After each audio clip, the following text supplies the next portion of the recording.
Capítulo 29 – Reuniões e Sociedades Espíritas. As reuniões espíritas podem ter grandes vantagens quando permitem se esclarecer pela troca recíproca de pensamentos, pelas perguntas e anotações que cada um pode fazer e das quais todo mundo aproveita. Mas para retirar delas todos os frutos desejáveis, requerem condições especiais que vamos examinar, porque se erraria em assimilá-las às sociedades comuns. De resto, sendo as reuniões todos coletivos, o que lhes concerne é a consequência natural das instruções precedentes. Devem ter as mesmas precauções e se preservarem dos mesmos escolhos que os indivíduos. Por isso, colocamos este capítulo por último. As reuniões espíritas têm caracteres muito diferentes segundo o objetivo a que se propõe e sua condição de ser. Por isso mesmo deve diferir também. Segundo a sua natureza, elas podem ser frívolas, experimentais ou instrutivas. As reuniões frívolas se compõem de pessoas que não veem senão o lado divertido das manifestações, que se divertem com os gracejos dos espíritos levianos muito curiosos com essas espécies de assembleias, onde têm toda a liberdade para se exibirem e nas quais não faltam. É aí que se perguntam todas as espécies de banalidade, que se faz ler a boa sorte pelos espíritos, que se coloca a sua perspicácia à prova para adivinhar a idade, o que se tem no bolso, desvendar os pequenos segredos e mil outras coisas dessa importância.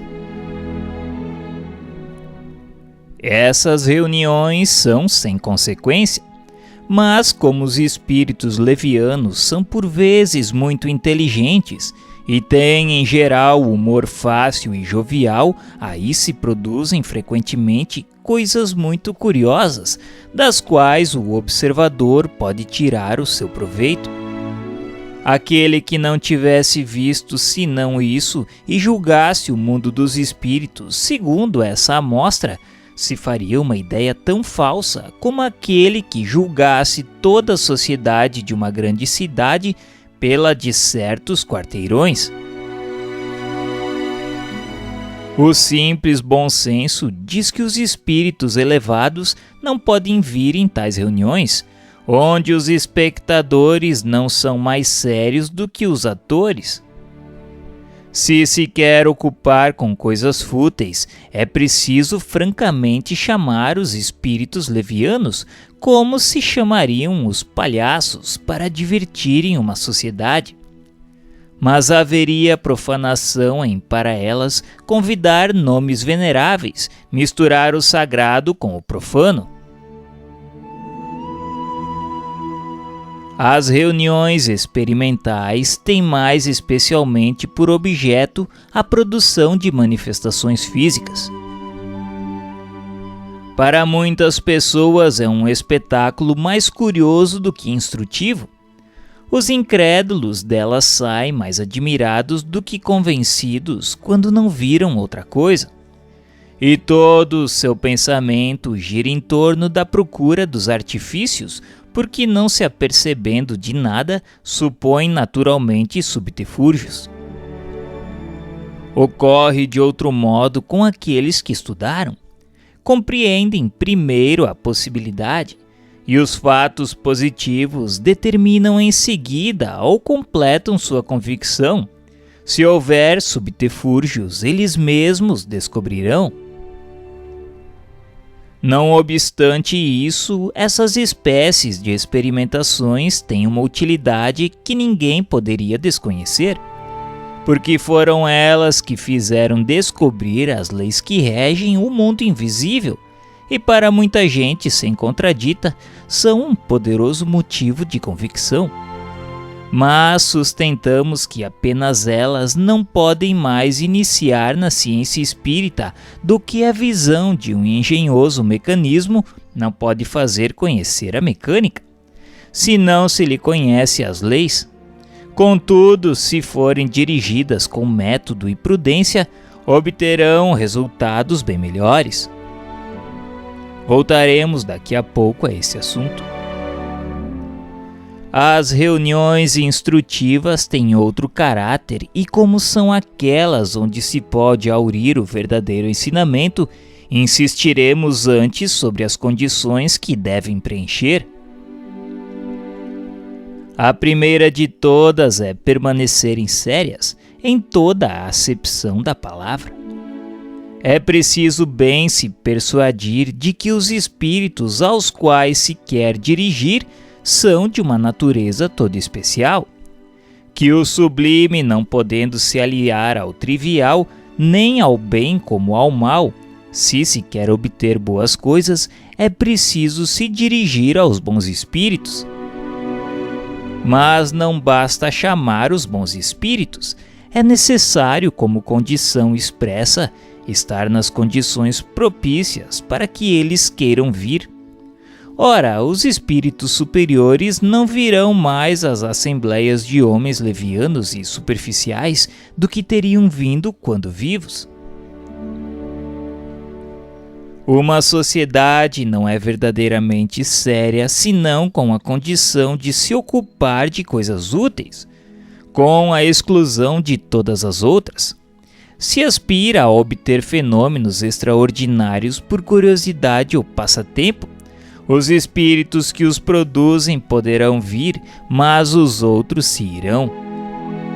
Em uma palavra, qualquer que seja o caráter de uma reunião, ela encontrará sempre espíritos dispostos a secundarem suas tendências.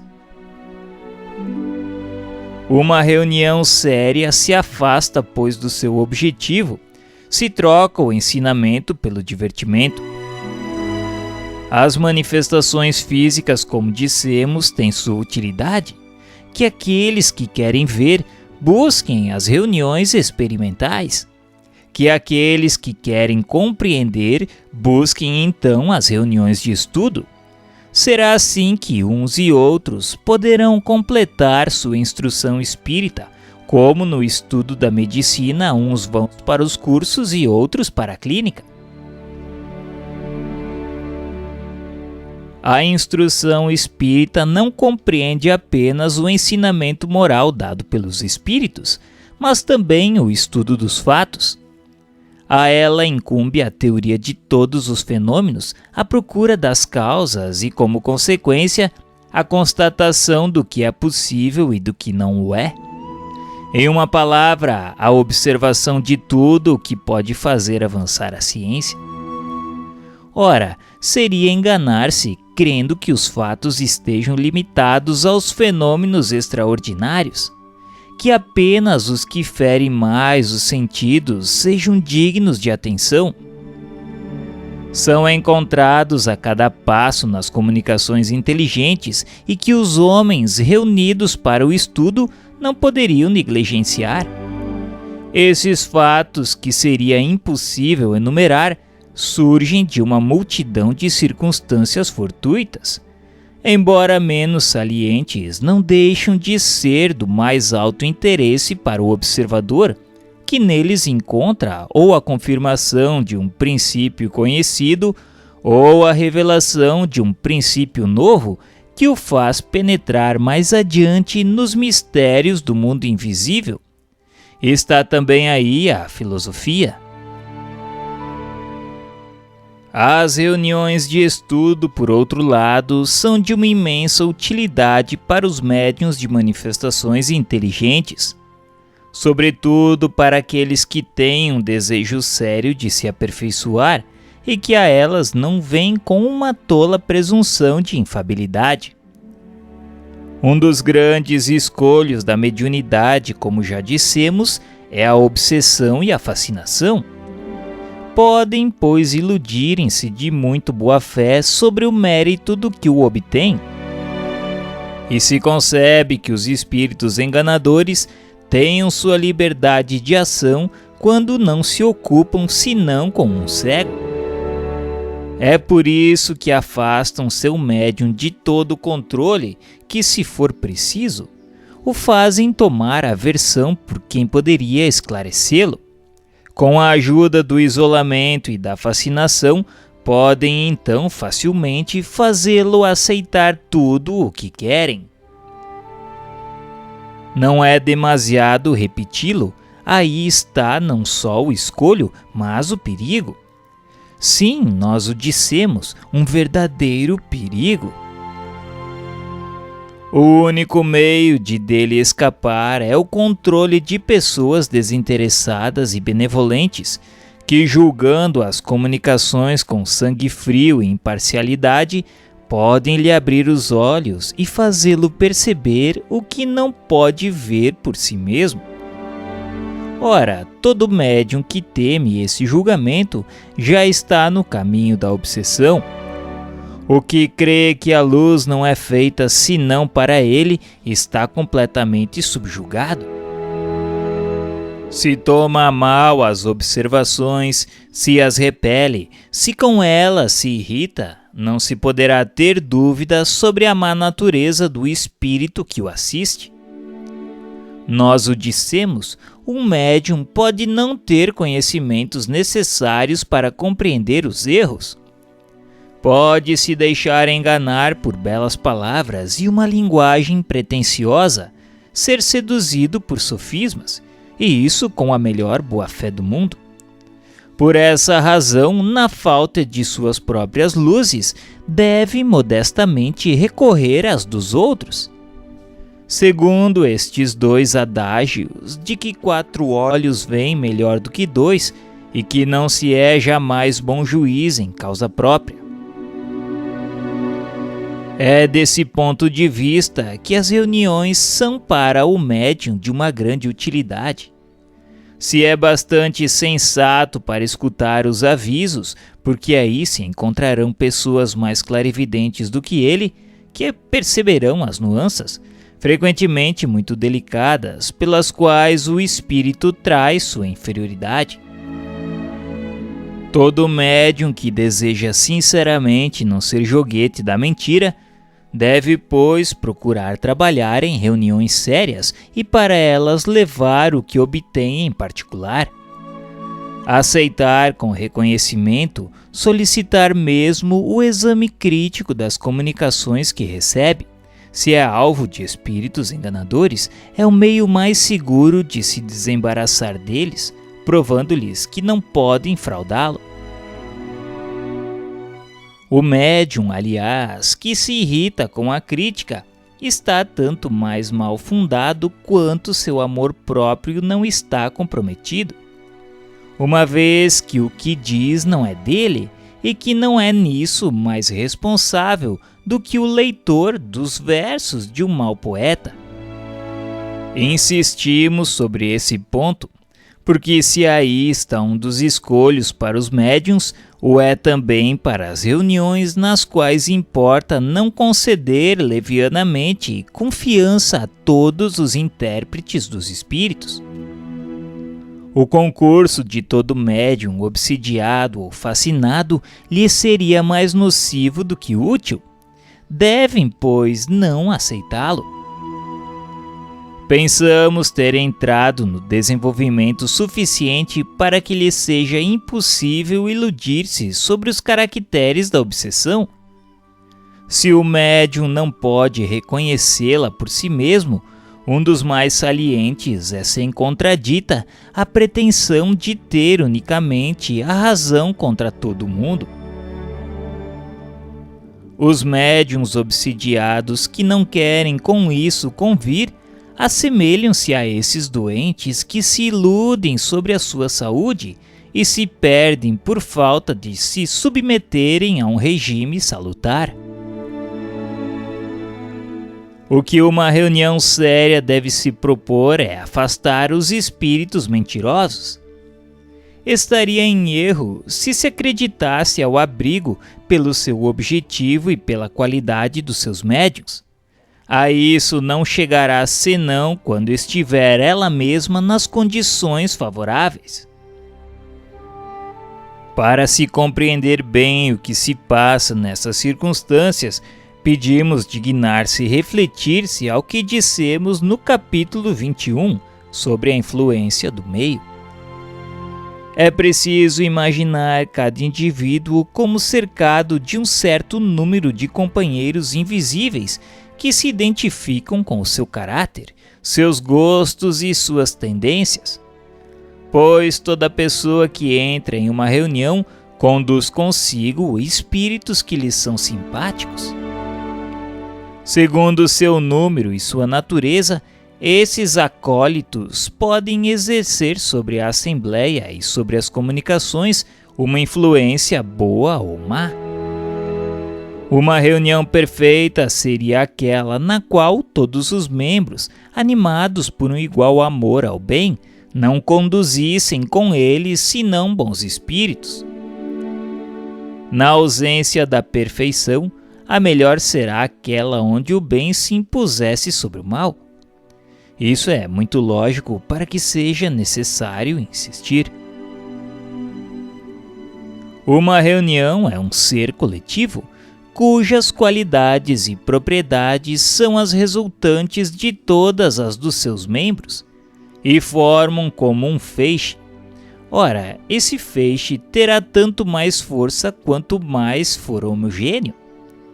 Se se compreende bem o que foi dito sobre a maneira pela qual os espíritos são advertidos de nosso chamado, compreender-se-á facilmente a força da associação do pensamento dos assistentes.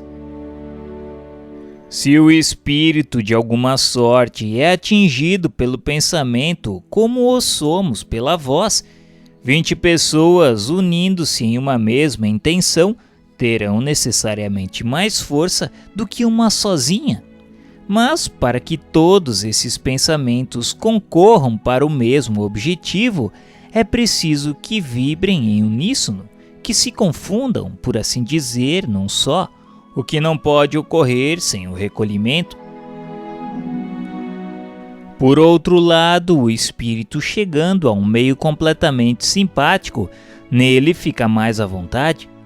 Não encontrando aí senão amigos, vem com mais boa vontade e mais disposto a responder. Quem tenha seguido com alguma atenção as manifestações espíritas inteligentes pode ter se convencido dessa verdade. Se os pensamentos são divergentes, disso resulta um choque de ideias desagradáveis para o espírito e, por consequência, nocivo à manifestação. Ocorre o mesmo com um homem que deva falar em uma assembleia. Se sente que todos os pensamentos lhe são simpáticos e benevolentes, a impressão que recebe reage sobre as suas próprias ideias e lhe dá mais inspiração. A unanimidade desse concurso exerce sobre ele uma espécie de ação magnética que decuplica seus meios, ao passo que a indiferença ou a hostilidade o perturba e o paralisa. É assim que os atores são eletrizados pelos aplausos. Ora, os espíritos bem mais impressionáveis do que os humanos devem sentir bem mais ainda a influência do meio. Toda reunião espírita deve, pois, tender à maior homogeneidade possível. Fique bem entendido que falamos daquelas que querem alcançar resultados sérios e verdadeiramente úteis. Se se quer simplesmente obter comunicações mesmo assim, sem se inquietar com a qualidade daqueles que as dão, é evidente que todas essas preocupações não são necessárias. Mas então não se pode queixar da qualidade do produto.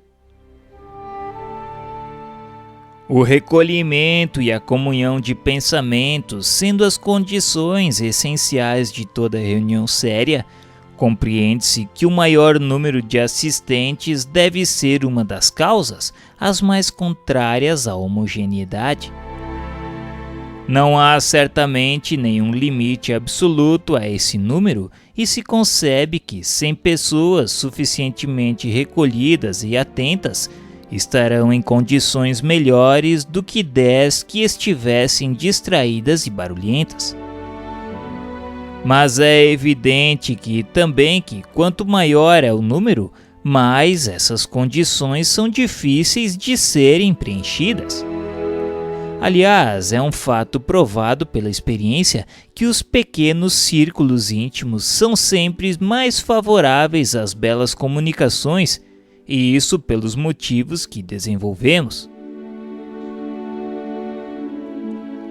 Há ainda um outro ponto que não é menos necessário: a regularidade das reuniões.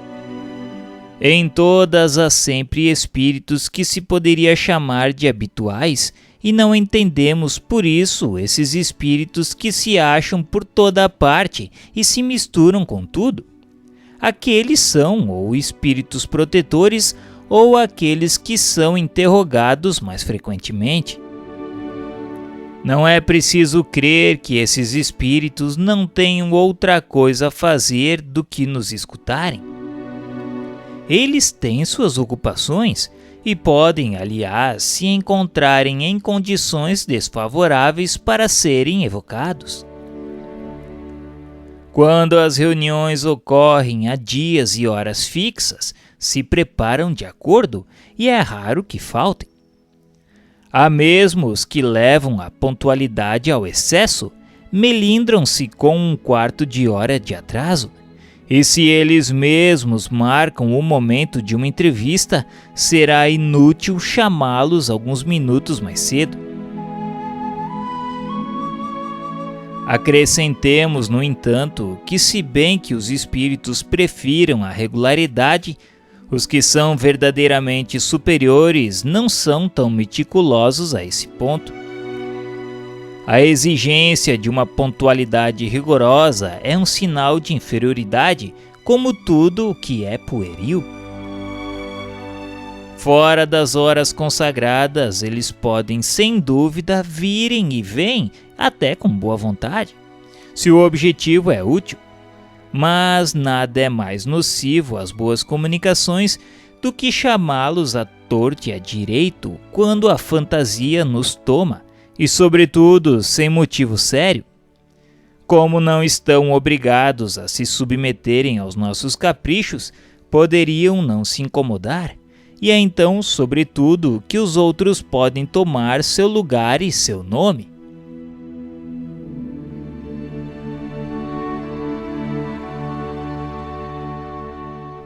Tudo o que dissemos sobre as reuniões em geral se aplica naturalmente às sociedades regularmente constituídas. Estas, entretanto, têm que lutar contra algumas dificuldades especiais que nascem do próprio laço que une os membros. Tendo sido várias vezes perguntados sobre a sua organização, as informações nós as resumiremos aqui em algumas palavras. O espiritismo, que apenas acaba de nascer, é ainda muito diversamente apreciado, muito pouco compreendido em sua essência por um grande número de adeptos, para oferecer um laço poderoso entre os membros do que se poderia chamar de uma associação. Esse laço não pode existir senão entre aqueles que lhe veem o objetivo moral, o compreendem e o aplicam a si mesmos. Entre os que nele não veem senão fatos mais ou menos curiosos, não poderia haver um laço sério, colocando os fatos acima dos princípios. Uma simples divergência na maneira de apreciá-los pode dividi-los. Não ocorre o mesmo com os primeiros, porque sobre a questão moral não podem existir duas maneiras de ver. Também há que se notar que por toda a parte onde se encontrem uma confiança recíproca, os atrai uns aos outros. A benevolência mútua que reina entre eles afasta o embaraço e o constrangimento que nascem da suscetibilidade, do orgulho que se melindra com a menor contradição, do egoísmo que refere tudo a si. Uma sociedade onde tais sentimentos reinassem sem divisão, onde seus membros se reunissem com o objetivo de virem se instruir com os ensinamentos dos espíritos e não na esperança de verem coisas mais ou menos interessantes ou para fazerem prevalecer sua opinião. Uma tal sociedade, dizemos, seria não só viável, mas indissolúvel. A dificuldade de reunir ainda numerosos elementos homogêneos desde o ponto de vista leva a dizer que, no interesse dos estudos e para o bem da própria coisa, as reuniões espíritas devem visar em se multiplicarem em pequenos grupos antes que procurarem se constituírem em grandes aglomerações. Esses grupos correspondendo-se entre si, visitando-se, permutando suas observações, podem desde o presente formarem o núcleo da grande família espírita, que congregará um dia todas as opiniões e unirá os homens num mesmo sentimento de fraternidade, selado pela caridade cristã. Já vimos de qual importância é a uniformidade de sentimentos para a obtenção de bons resultados. Essa uniformidade será tanto mais difícil de se obter quanto o número for maior. Nas pequenas reuniões, conhece-se melhor, se está mais seguro dos elementos que aí se introduzem. O silêncio e o recolhimento são mais fáceis e tudo se passa como em família. As grandes assembleias excluem a intimidade pela variedade dos elementos dos quais se compõem. Exigem locais especiais, recursos pecuniários e um aparelho administrativo inútil nos pequenos grupos. A divergência de caracteres, de ideias, de opiniões aí se desenha melhor e oferece aos espíritos trapalhões mais facilidade para semearem a discórdia. Quanto mais a reunião é numerosa, tanto mais é difícil contentar todo mundo. Cada um gostaria que os trabalhos fossem dirigidos ao seu gosto, que se ocupassem de preferência com os assuntos que mais lhe interessam. Alguns creem que o título de sócio lhes dá o direito de imporem sua maneira de ver. Daí surgem as divergências. Uma causa de mal-estar que traz cedo ou tarde a desunião, depois a dissolução. Sorte de todas as sociedades da qual sejam o objeto. As pequenas seções não estão sujeitas às mesmas flutuações. A queda de uma grande sociedade seria um revés aparente para a causa do espiritismo, e seus inimigos não deixariam de se prevalecer disso. A dissolução de um pequeno grupo passa desapercebida, e aliás, sem um se dispersa, 20 outros se formam ao lado. Ora, 20 grupos de 15 a 20 pessoas obterão mais e farão mais pela propagação do que uma assembleia de 300 a 400 pessoas. Dir-se-á sem dúvida que os membros de uma sociedade que agissem como acabamos de dizer não seriam verdadeiros espíritas, uma vez que o primeiro dever que a doutrina impõe é a caridade e a benevolência. E isso é perfeitamente justo. Também aqueles que pensam assim são espíritas antes de nome do que de fato.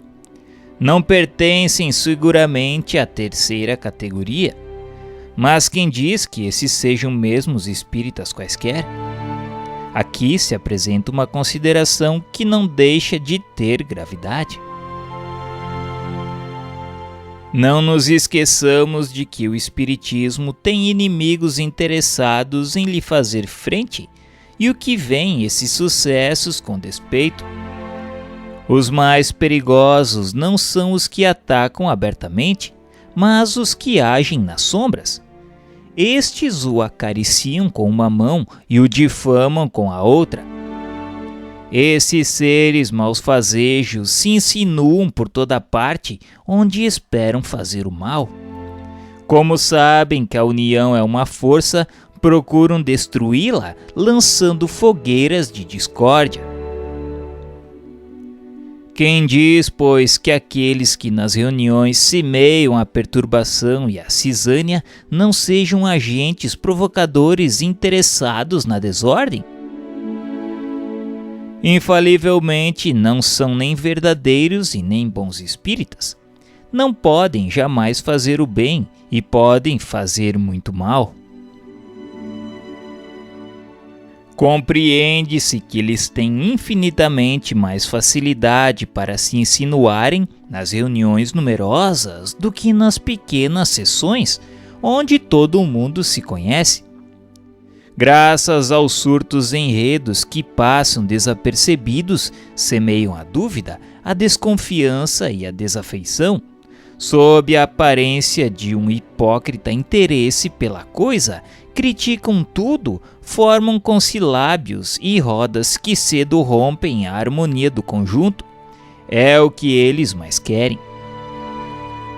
Frente a essa gente, apelar aos sentimentos de caridade e de fraternidade é falar a surdos voluntários, porque seu objetivo é precisamente destruir esses sentimentos, que são o maior obstáculo às suas intrigas.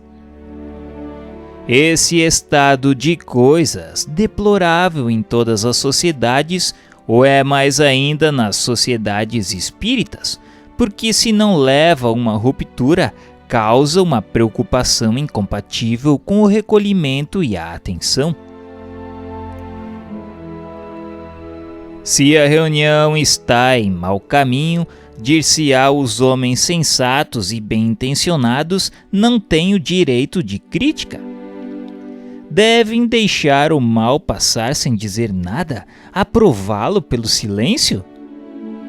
Sem nenhuma dúvida é seu direito, é ademais um dever, mas se a sua intenção é realmente boa, emitem seus conselhos com conveniência e benevolência, abertamente e não ocultamente. Se não são seguidos, se retiram, porque não se conceberia que aquele que não tivesse nenhuma segunda intenção se obstinasse em permanecer numa sociedade onde se fizessem coisas que não lhe conviessem.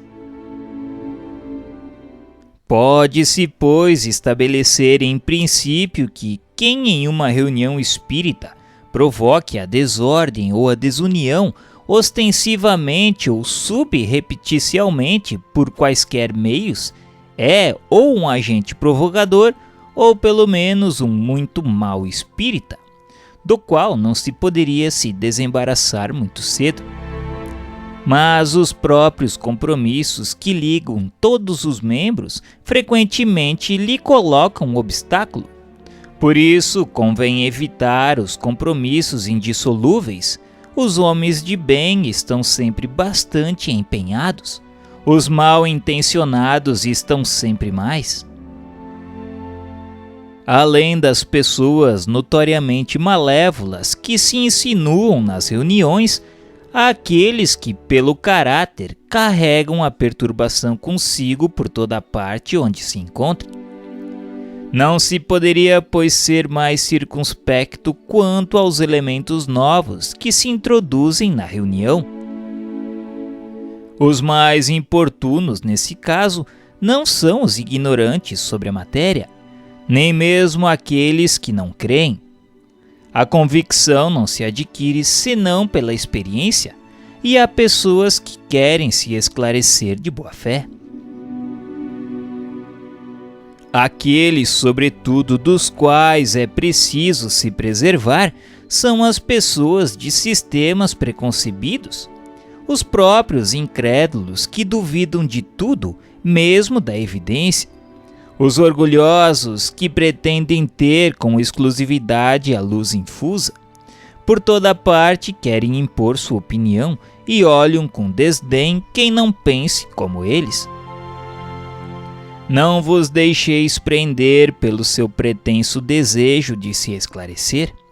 Há mais de um que ficaria bem irritado se forçado a convir que se enganou. Guardai-vos, sobretudo, desses peroradores insípidos que querem sempre ter a última palavra, e daqueles que não se comprazem senão na contradição. Uns e outros fazem perder o tempo sem proveito para eles mesmos. Os espíritos não gostam de palavras inúteis. Visto a necessidade de se evitar toda causa de perturbação e de distração, uma sociedade espírita que se organize deve colocar toda a sua atenção sobre as medidas apropriadas para tirar dos promotores de desordem os meios de prejudicarem e dar as maiores facilidades para afastá-los. As pequenas reuniões não têm necessidade senão de um regimento disciplinar muito simples para a ordem das sessões. As sociedades regularmente constituídas exigem uma organização mais completa. A melhor seria aquela cujos mecanismos fossem os menos complicados. Umas e outras poderão tirar o que lhe for aplicável ou que creiam útil no regulamento da Sociedade Parisiense de Estudos Espíritas que damos mais tarde. As sociedades pequenas ou grandes e todas as reuniões, qualquer que seja sua importância, têm que lutar contra um outro escolho. Os promotores de perturbações não estão apenas no seu seio, mas estão igualmente no mundo invisível. Do mesmo modo que há espíritos protetores para as sociedades, as cidades e os povos, os espíritos malfazejos se ligam aos grupos como aos indivíduos. Atacam primeiro os mais fracos, os mais acessíveis, dos quais procuram fazer instrumentos, e pouco a pouco tratam de cercar as massas, porque seu júbilo mau está em razão do número daqueles que têm sob seu jugo. Todas as vezes, pois, que num grupo uma pessoa caia na armadilha, é preciso se dizer que há um inimigo no campo, um lobo no redil, e que se deve estar em guarda, porque é mais do que provável que multiplicará suas tentativas. Se ele não é desencorajado por uma resistência enérgica, a obsessão vem então como um mal contagioso que se manifesta nos médiuns pela perturbação da mediunidade e nos outros pela hostilidade de sentimentos, a perversão do senso moral e a perturbação da harmonia. Como o mais poderoso antídoto desse veneno é a caridade que procuram sufocar. Não é preciso, pois, esperar que o mal se torne incurável para dar-lhe remédio. Não é necessário mesmo esperar os primeiros sintomas, sobretudo é preciso dedicar-se em preveni-lo. Para isso há 2 meios eficazes, se forem bem empregados: a prece de coração e o estudo atento dos menores sinais que revelem a presença de espíritos enganadores. O primeiro atrai os bons espíritos, que não assistem com zelo, senão aqueles que os secundam por sua confiança em Deus.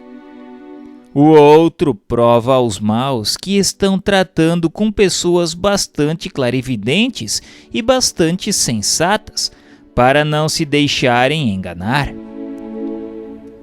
Se um dos membros sofre a influência da obsessão, todos os esforços devem tender, desde os primeiros indícios, a lhe abrir os olhos, temendo que o mal se agrave, a fim de conduzi-lo à convicção de que está enganado e ao desejo de secundar aqueles que querem livrá-lo.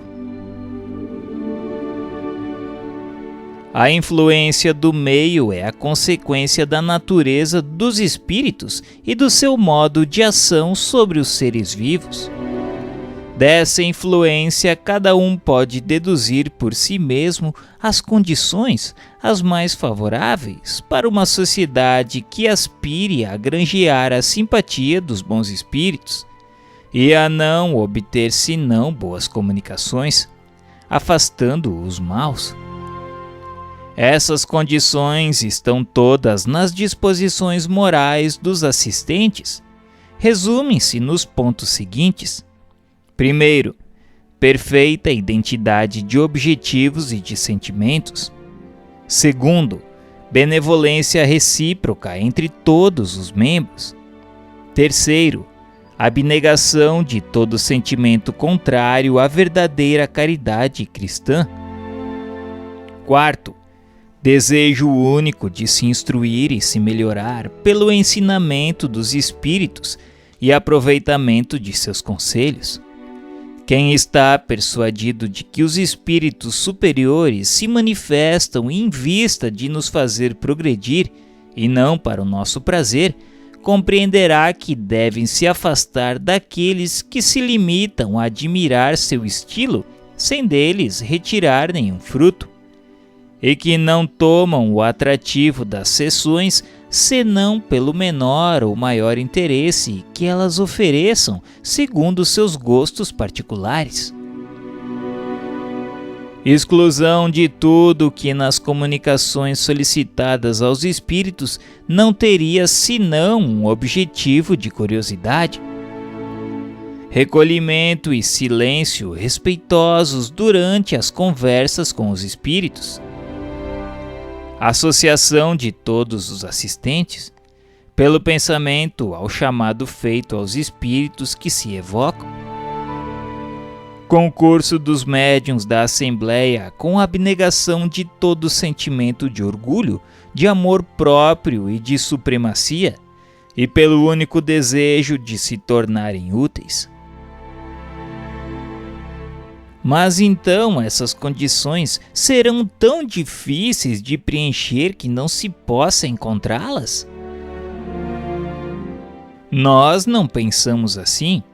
Pelo contrário, esperamos que as reuniões verdadeiramente sérias, como já existem em diversas localidades, se multipliquem e não hesitamos em dizer que será a elas que o Espiritismo deverá sua mais poderosa propagação. Congregando os homens honestos e conscienciosos, imporão silêncio à crítica, e quanto mais suas intenções sejam puras, mais serão respeitadas, mesmo por seus adversários.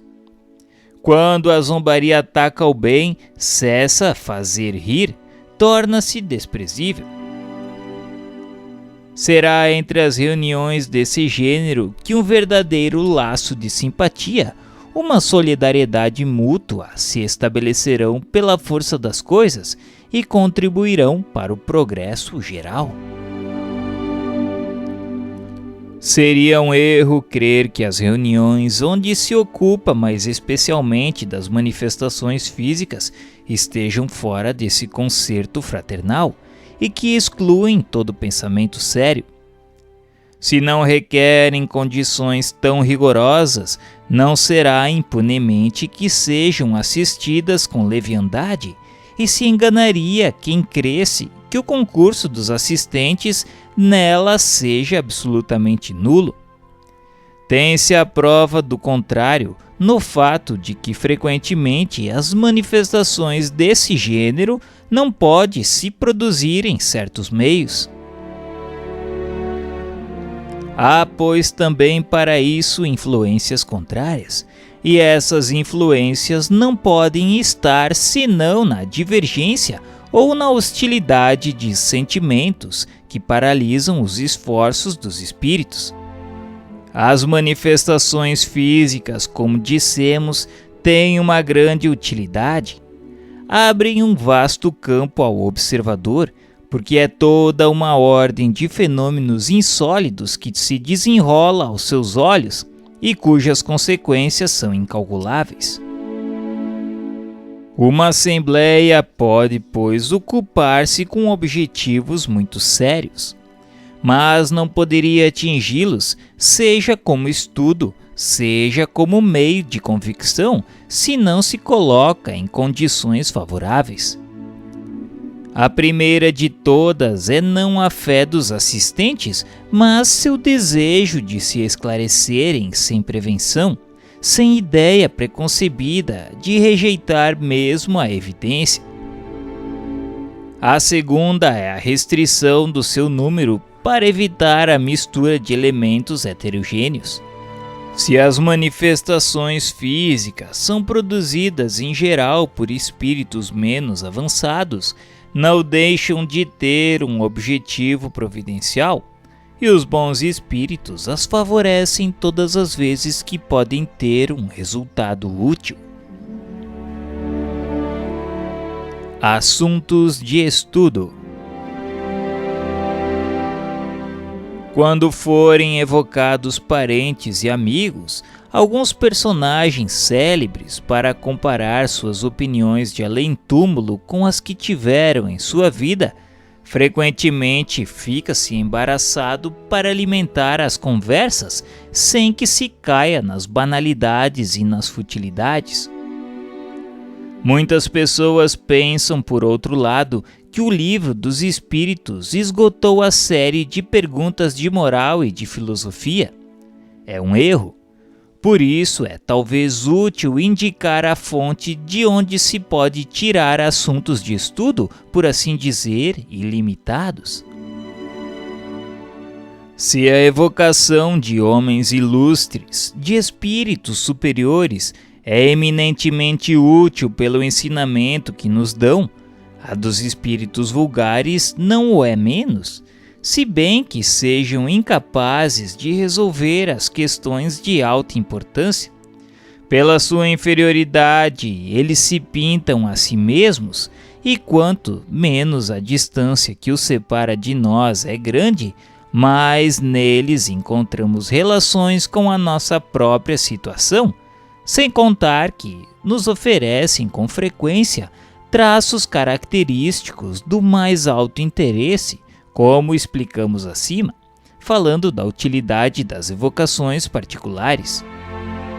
São, pois, uma mina inesgotável de observações, não tomando mesmo senão os homens cuja vida apresente alguma particularidade sob o aspecto do gênero de morte, da idade, das boas ou más qualidades, de sua posição feliz ou infeliz sobre a terra, dos hábitos, do estado mental e etc.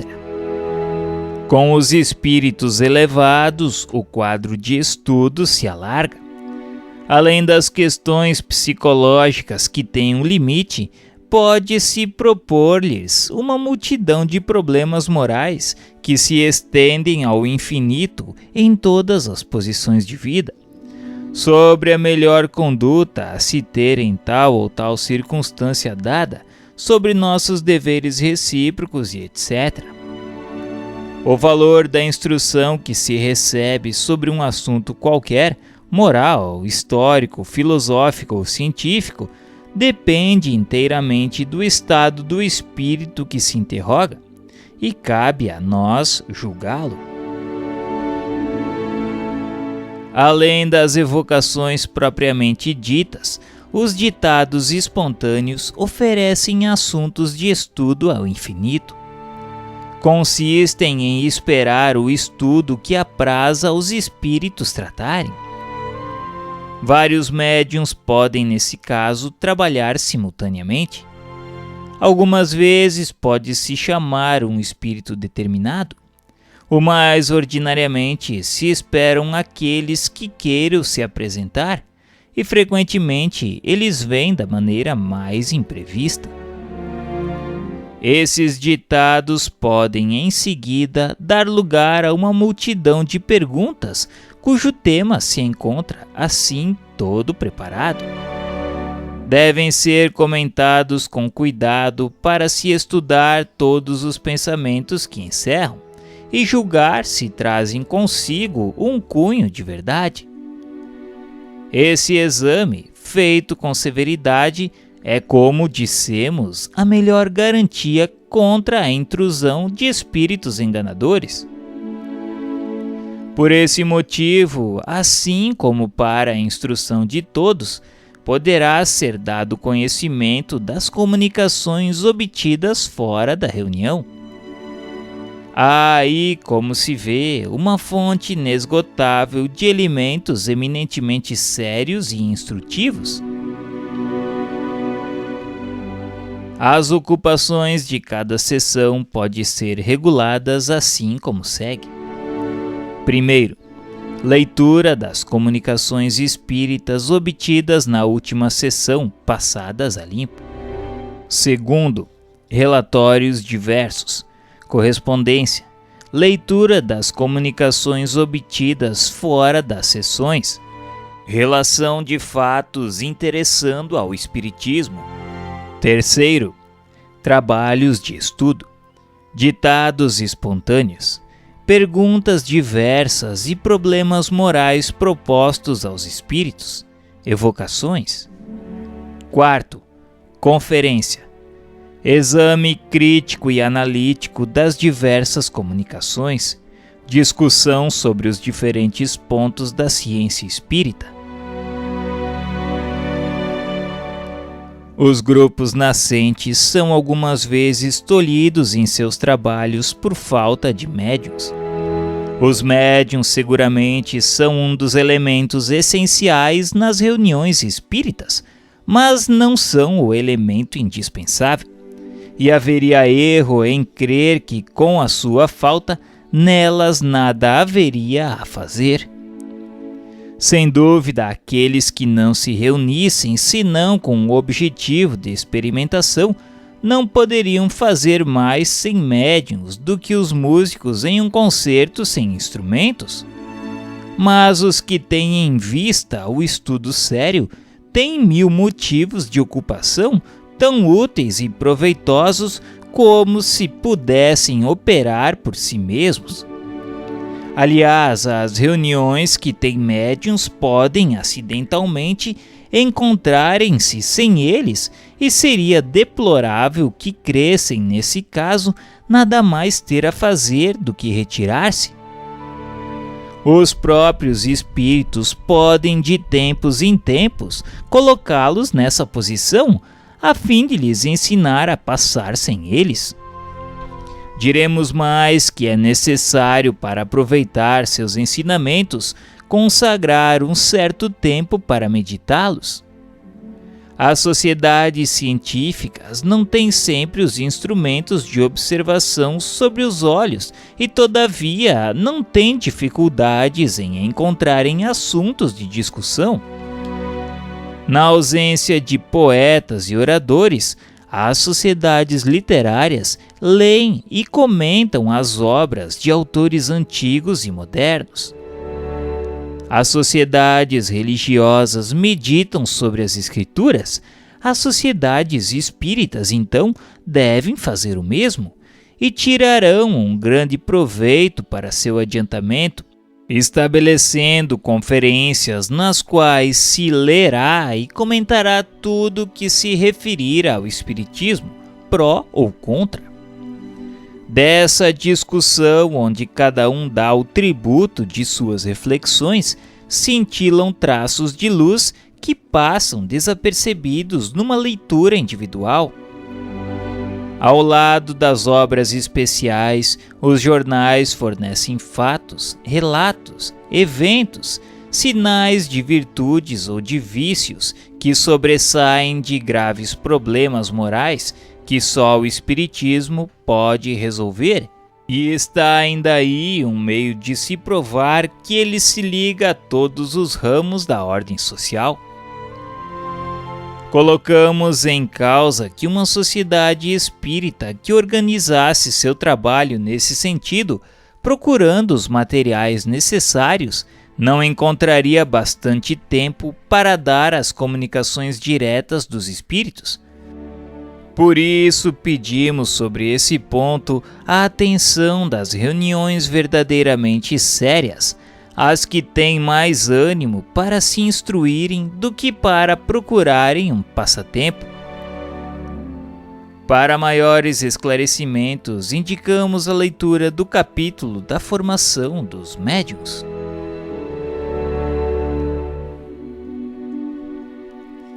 Rivalidade entre as sociedades.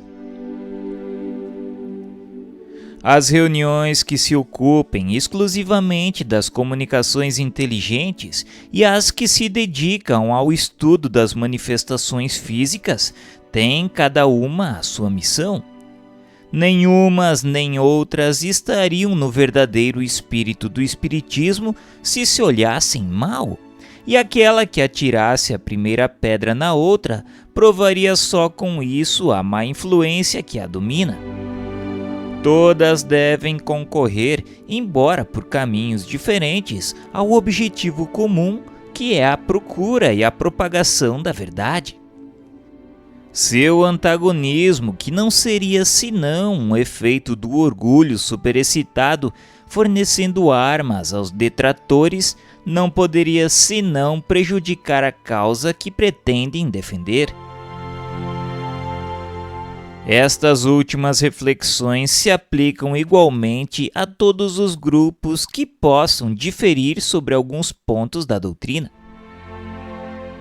Como dissemos no capítulo das contradições, essas divergências não incidem na maior parte do tempo, senão sobre os acessórios, frequentemente mesmo sobre simples palavras. Haveria, pois, puerilidade em permanecer à parte, porque não se pensa exatamente do mesmo modo. Haveria pior do que isso se os diferentes grupos ou sociedades de uma cidade se olhassem com inveja. Compreende-se a inveja entre pessoas que se fazem concorrência e podem chegar a um prejuízo material. Mas quando não há especulação, a inveja não pode ser senão uma mesquinha rivalidade do amor próprio. Como, em definitivo, não há sociedade que possa reunir em seu seio todos os adeptos, as que estão animadas de um verdadeiro desejo de propagar a verdade, cujo objetivo é unicamente moral, devem ver com prazer multiplicarem-se as reuniões. E se houver concorrência entre elas, deve ser para que façam mais o bem. As que pretendam estar com a verdade, com exclusão das outras, devem prová-lo tomando por divisa amor e caridade, porque tal é a de todo verdadeiro espírita. E se querem se prevalecer da superioridade dos espíritos que as assistem, que o provem pela superioridade dos ensinamentos que recebem e pela aplicação que fazem deles em si mesmas. Aí está um critério infalível para distinguir as que estão no melhor caminho. Certos espíritos mais presunçosos do que lógicos tentam às vezes impor seus sistemas estranhos e impraticáveis, graças aos nomes venerados com que se adornam. O bom senso logo faz justiça a essas utopias, mas até lá elas podem semear a dúvida e a incerteza entre os adeptos. Daí, frequentemente, uma causa de divergência momentânea. Além dos meios que demos para apreciá-los, há um outro critério que dá a medida do seu valor, que é o número de partidários que recrutam. A razão diz que o sistema que encontra mais eco nas massas deve estar mais perto da verdade do que aquele que é repelido pela maioria e vê suas fileiras diminuírem. Tende também por certo que os espíritos que recusam a discussão dos seus ensinamentos é porque ele conhece a fraqueza. Se o espiritismo deve, assim como está anunciado, ocasionar a transformação da humanidade, isso não pode ocorrer senão pelo melhoramento das massas, a qual não chegará gradualmente e pouco a pouco, senão pelo melhoramento dos indivíduos. Que importa acreditar na existência dos espíritos se essa crença não torna melhor, mais benevolente e mais indulgente para com seus semelhantes, mais humilde, mais paciente na adversidade? Que serve ao avaro ser espírita se é sempre avaro, ao orgulhoso se ele é sempre pleno de si mesmo, ao invejoso se é sempre invejoso? Todos os homens poderiam, pois, acreditar nas manifestações e a humanidade ficaria estacionária, mas tais não são os desígnios de Deus. É para esse fim providencial que devem tender todas as sociedades espíritas sérias, agrupando ao seu redor todos aqueles que estão nos mesmos sentimentos. E então haverá entre elas união, simpatia, fraternidade, e não um vão e pueril antagonismo de amor próprio, de palavras antes que de coisas. Então serão fortes e poderosas, porque se apoiarão sobre uma base inabalável, o bem para todos. Então elas serão respeitadas e imporão silêncio à tola zombaria, porque elas falarão em nome da moral evangélica respeitada por todos. Tal é a senda na qual temos nos esforçado para fazer entrar o Espiritismo. A bandeira que levantamos bem alto é a do Espiritismo cristão e humanitário, ao redor da qual somos felizes em ver já tantos homens se congregarem sobre todos os pontos do globo, porque compreendem que aí está a âncora da salvação, a salvaguarda da ordem pública, o sinal de uma era nova para a humanidade.